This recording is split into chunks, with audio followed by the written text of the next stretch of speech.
let's talk about this right here. The next Carrington-level solar superstorm could wipe out We got way off track. all our satellites. New simulations reveal.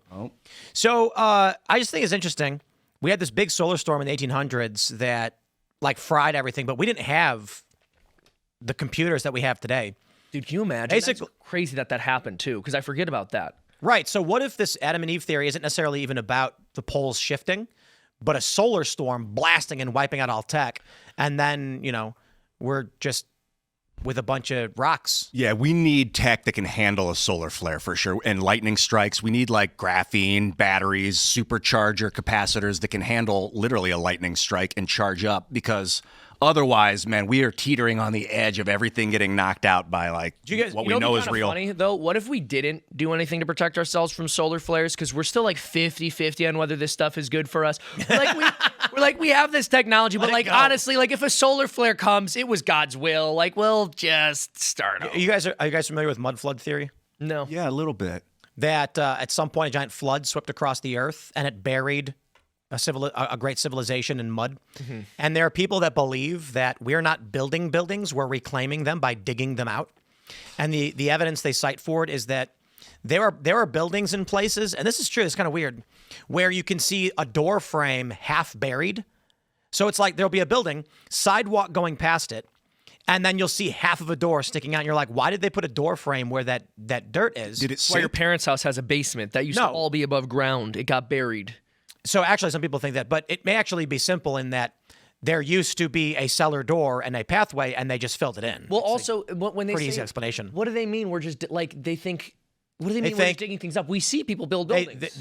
Yes, but they're saying a lot of old buildings were there before the flood. Okay. And so the idea is the poles shifted, and when the pole shifts, the water sloshes around the planet, and when floods happen, the sediment then settles, leaving behind this thick mud. Yeah, that's what they think happened in Atlantis. The floodwaters came from the Atlantic into Africa. You see the striations of the sand getting pushed up on. So not only did, when all that glacier ice melted, all that land went up because there's no longer glacial pressure.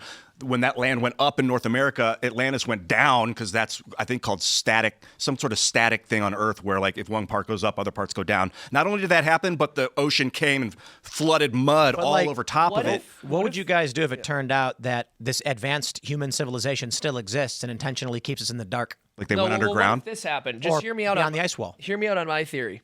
What if Atlantis existed and does exist? And when they wrote about it at their time, it seemed like this insane high-tech utopia. But to us, it's just it's okay. It's average. We discover it, and it's kind of it's like Atlanta in the 70s. No. It's not like you wouldn't. It would be amazing to an ancient person, but you're it's just kind of like. But it's a great point. But even less than that, where it's like they just had the wheel. Yeah. And they were like, it was crazy. They could move stuff around and it just went. My guess is the they had 1800s. Electricity because they had Baghdad batteries they found where you could fill up clay pots with vinegar and an iron rod and wrap it with copper. I think that's the tech. And then you link a bunch of them together and you get power and light bulbs and shit. They use it for electroplating. Yeah, stuff like that. I don't know. I don't think they had radio. I would love to, fantasize that maybe they had radio and that's how they dominated the oceans. That's how they were such a global. What about what was that stuff, that napalm they had? Was it Roman? Greek fire. Greek fire, there you go. Yeah, the Greeks had that by 2000, by 0 BC. Well, 0. It's we try and wonder, how could they make something that would burn and stick to stuff so powerfully, and it was just literally feces? Oh, and the Romans could build concrete underground. Dude, Atlantis. I wonder how advanced they were. I really do like to think it was just kind of an average American town from the 80s or something, which again, historically, that's massive, right? Compared to what people had. But you would go there and be it's... It would be average American. I think it'd be funnier if it was just in the Bronze Age, they were looking at something that was the Iron Age, and they're like, whoa! No, I think there's something funny their spears about last longer. I think there'd be something funny about it being kind of close to today, but just not impressive to us. We're I don't know. It was okay. You should make that. It'd be hanging out in the 50s, but they're Neanderthals. Maybe that'll be an eventual episode of Twisted Plots. Atlantis. Season 2. But I think it'd have to be the 1930s or whatever. Or the 40s where it's not that advanced, but they have electricity. They're trying, they're just trying to mechanize radio. And they're like, we have an incredible cure. If you are sick, we'll put leeches on you. And they're like, whoa. But with Neanderthals, there's Neanderthals there. The last Neanderthals got taken to Atlantis as slaves, and they were used as servants. But they were educated, but they were still used as a servant class. What about you'd have to do? That's my story. I'm just making that up. It would have to, the whole thing would have to be gags about how like either mediocre or bad their technology is, but then at the end they have some tech that just mogs us with like, yes, oh, of course our replica. Yeah. Where we are able can't to like fly. infinitely create. Yeah. Randall Carlson's talking about that. It's like it's Atlantis, and then one guy goes, "Heavier than air flying machines are impossible." they think that they did have like, well, they postulate that they might have had, instead of explosive technology, they have implosive. That's how they get their propulsion, is through implosive force. So that Where does they it cause go? vibration, and then that causes a rupture. Where does the implosion go? Out the Well, back. there's different ways to look at it, because if you have like mercury, if you squeeze one part of the mercury, the rest of it will shoot forward. That's so explosive. If you implode an area, the other part of it will fire, like go firing off. Maybe something like that. Or maybe it just causes things to go back and forth so fast that it causes an electrical charge. It's like we've built this 500-foot circumference sphere, and when we blow it up, it'll go down to 1 foot. Just With the implosion? No, you'd have a sphere and you'd implode part of the sphere and the rest of the sphere would shoot off. what? That's hypothetically if you imploded like part of the sphere, compressed part. Like if you have a balloon and you squeeze part of the balloon, the other part of the balloon gets bigger. Right, that's not be implosive. That's just like, The force of implosion would be like your Pressure. hand squeezing. It would be that kind of you pressure. mean like when a combustion engine and it goes down and up? No. Because the going down is just as part as the going up part. Compressive. Oh yeah, there would still be compression. Because you need to create the pressure, and then it explodes and shoots it back out. Right, and how are they getting that compression to create that force? Sound, maybe? Like if you see somoluminescence when in a bubble underwater, creates light. Have you ever seen that? If a bubble pops underwater, it creates light. There's that shrimp or whatever. You ever see him? It can like do the punch, which creates the mantis light. shrimp. Yeah, there you go. Dude, those things are crazy. Whoa. And have you ever bite down on like one of those old mint lifesavers in a closet? You can see it spark. What? If Really? you have a mint lifesaver in the dark, bite down. Don't do it. It might hurt your teeth, but it causes, you can see sparks. Did you ever, like it's really, really dark in your bedroom at night, and then you wipe have the the pillow, blanket, yeah. and you can see lightning go, like electricity go across it? Yeah, if you like wipe the pillow or blanket with your Yeah. hand and it sparks. That's something, we got to tap into that. That's a solar flare right there. Yeah. Oh, What do you is it? think? Flare. What do you guys? right. But We gotta tap into the static electricity of our wool blankets at night. We power our home as we shuffle through the night. Space-time is the wool blanket, and the sun is the static.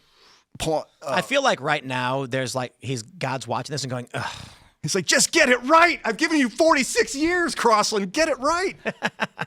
I think that if another it's an interesting question, like another solar flare hitting.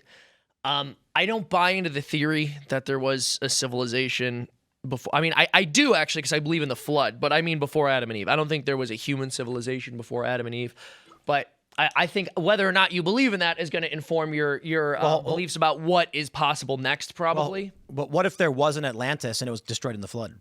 Or just, or any, pre-flood civilization. But in all seriousness, maybe there was an Atlantis. It was not particularly advanced. It was just They thought it was advanced afterwards. Hot air balloons. But no, not even that. Not even that. That's way too much. I'm saying it was an urban center.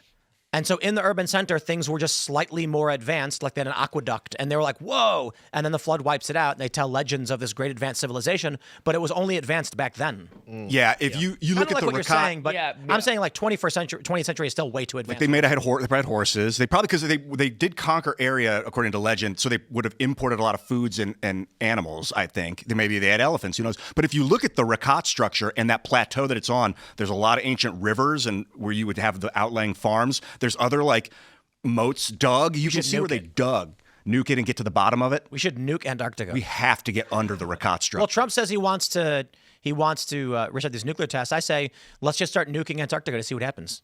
Dude, what's What under could Antarctica? possibly go wrong? Yeah. I mean, I hear Fire away. Roseanne said, No, because Trump's going to do that and then sue you. You have to say you don't mean it to the camera. No. Trump should nuke the same spot in Antarctica like 50 times. What if Trump, okay, honest question. What if Trump came out and was like, I think we should nuke Antarctica in the exact same location 50 times just to see what happens? That would like move America like a rocket ship. You're like, digging a hole. the whole Earth would just. But what would the response be? Everyone would The left would be scream. like, yeah. People on the right, are going to be like, Trump is right. We've got to nuke Antarctica. That's a Antarctica's phenomenon been that's so going weird. non-nukes for too long. People will be like, that's that meme where it's just like people ... and then it's like nothing, and then Trump says we got to nuke the poles, and everyone's like, we got to nuke the poles. You're like, weren't even thinking that yesterday. Now all of a sudden you think it's a good idea? No. Trump needs to come out and just for no reason. Trump just comes out and goes, my fellow Americans, I will not nuke Antarctica. It's not going to happen. It will never happen. And then the left, every corporate press outlet's like, Trump must nuke Antarctica. Do you want to nuke it to melt the ice? I just want to dig a big hole. Get under it? He wants to see what would happen. No, I just think that if there's one thing man must do, it is to dig a hole. And we have the technology to dig the biggest hole ever dug. You would imagine they'd have done it already. And they don't let people fly over Antarctica? They don't have the will. Okay, there's nothing there. Aren't Just there like... nuke it. Over and over and over and that's again. why... That's the point. Yeah, be like, you guys said there's nothing there. Just nuke the thing. And they're like... Well, there is nothing there. I'm saying nuke it so we can get to the bottom of it. Yeah, there's Literally the bottom of Antarctica. We should hollow it out and just make it a big... like... The biggest transition ever built on Earth, and you can ski down it, and it's like 50 miles of slope, and you're going terminal like velocity. bowl you drop into on a skateboard. And that's how you'll shoot things up into it's space. Just a giant bowl, and it'll be a big skate park up there. I bet And you'll go like 300 miles an hour and then up the other side and get 400 feet of air. Yeah. Magnetic launch. You build a magnetic track that launches you into orbit. Well, I don't know about that. Dude, I bet they got like underground base You stations guys give me there. one argument why we shouldn't nuke Antarctica. There's none. That proves it. Because you might harm the scientists that are working on super secret other off-world technology. They're trying to simulate what it's like to be on Mars down there. Thanks for watching this clip from the Culture War podcast. We're live every Friday, 10 a.m. to noon, so subscribe and come hang out.